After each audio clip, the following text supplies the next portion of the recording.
매일 아침 하나님과 함께 누리는 하늘의 양식, 오늘 만나. 그들이 떠난 후에 주의 사자가 요셉에게 현몽하여 이르되, 헤롯이 아기를 찾아 죽이려 하니 일어나 아기와 그의 어머니를 데리고 애굽으로 피하여 내가 네게 이르기까지 거기 있으라. 요셉이 일어나서 밤에 아기와 그의 어머니를 데리고 애굽으로 떠나가 헤롯이 죽기까지 거기 있었으니 이는 주께서 선지자를 통하여 말씀하신 바 애굽으로부터 내 아들을 불렀다. 함을 이루려 하심이라. 이에 헤롯이 박사들에게 속은 줄 알고 심히 노하여 사람을 보내어 베들레헴과 그 모든 지경 안에 있는 산의 아이를 박사들에게 자세히 알아본 그때를 기준하여 2살부터 그 아래로 다 죽이니 이에 선지자 예레미야를 통하여 말씀하신 바 라마에서 슬퍼하며 크게 통곡하는 소리가 들리니 라헬이 그 자식을 위하여 애곡하는 것이라. 그가 자식이 없으므로 위로받기를 거절하였도다. 함이 이루어졌느니라. 헤롯이 죽은 후에 주의 사자가 애굽에서 요셉에게 현몽하여 일어나 아기와 그의 어머니를 데리고 이스라엘 땅으로 가라. 아기의 목숨을 찾던 자들이 죽었느니라. 요셉이 일어나 아기와 그의 어머니를 데리고 이스라엘 땅으로 들어가니라. 그러나 아켈라오가 그의 아버지 헤롯을 이어 유대의 임금됨을 듣고 거기로 가기를 무서워하더니 꿈에 지시하심을 받아 갈릴리 지방으로 떠나가 나사렛이란 동네에 가서 사니 이는 선지자로 하신 말씀에 나사렛 사람이라 칭하리라. 하심을 이루려 함이로라. 오늘 등장하는 헤롯 왕은 로마가 유대를 다스리기 위해 세운 하스몬 왕가의 유대 사람입니다.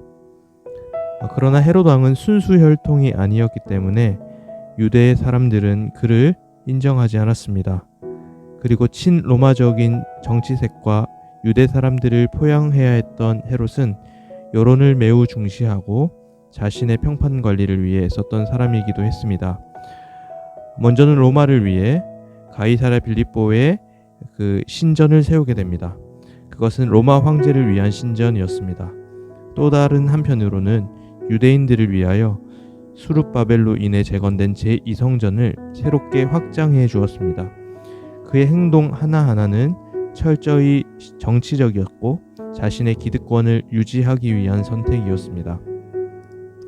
오늘 본문에서 동방으로부터 온 박사들이 점성술과 천문학을 통해 유대인의 왕이 베들레헴으로부터 오게 됨을 헤롯 왕에게 말을 하게 되었습니다. 여기서 등장하는 동방 박사들은 아마도 페르시아 지역의 점성술가였을 거라고 예상합니다. 동방의 박사들의 얘기에 헤롯 왕은 충격을 받았습니다. 만약 이 소식이 유대인들에게 전해진다면 유대인들은 동요할 것이며 바로 그 자를 왕으로 추대할 거라고 생각했기 때문입니다.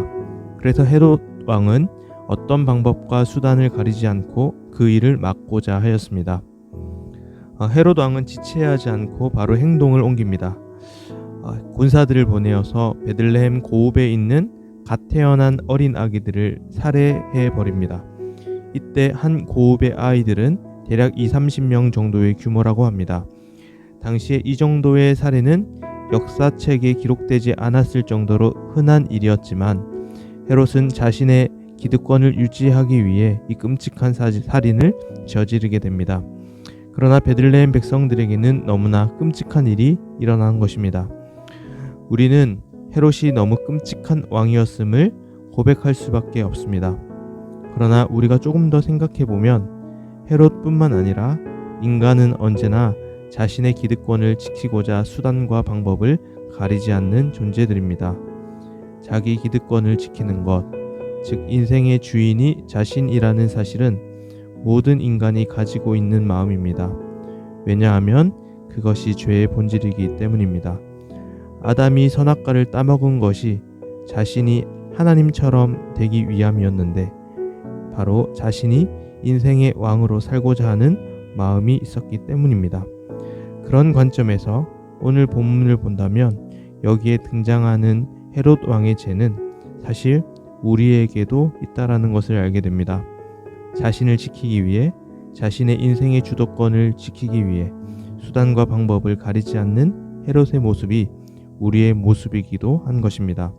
그러므로 우리 안에도, 우리의 마음 가운데에도 바로 작은 헤롯 왕이 살고 있습니다. 베들레헴 가운데 그리스도가 태어났을 때 동방 박사들은 그리스도를 왕으로 경배하였지만 헤롯 왕은 그를 미워하고 그를 죽이려고 한 것입니다. 우리 마음 가운데 작은 헤롯 왕이 살고 있습니다. 늘 우리의 삶 속에서 진정한 왕이신 예수를 밀어내려고 하는 것이 우리의 모습입니다. 예수를 미워하고 너무 예수가 미워 그를 십자가에 매달아 죽인 것도 사실은 우리입니다. 그러나 우리를 위해 이 땅 가운데 오신 예수님의 그 사랑은 우리의 이러한 모든 허물과 죄를 모두 다 덮습니다. 자신을 죽인 우리를 너무나도 사랑하시는 그분이 우리의 진정한 왕임을 우리는 늘 기억하며 살아가야 합니다. 오늘 하루 우리의 마음은 여전히 전쟁터입니다. 작은 헤롯이 우리의 마음을 돌아다니며 그리스도를 미워하는 마음을 일으킬 때 우리는 그때마다 성령을 의지하며 예수 그리스도께 경배하며 그 작은 헤롯들을 내 마음속에 쫓아내야 합니다. 우리의 마음을 지켜내고 오늘 하루 우리의 모든 상황 가운데 그리스도가 우리의 왕이심을 선포하며 살아가시는 모든 성도님들 되기를 소망합니다.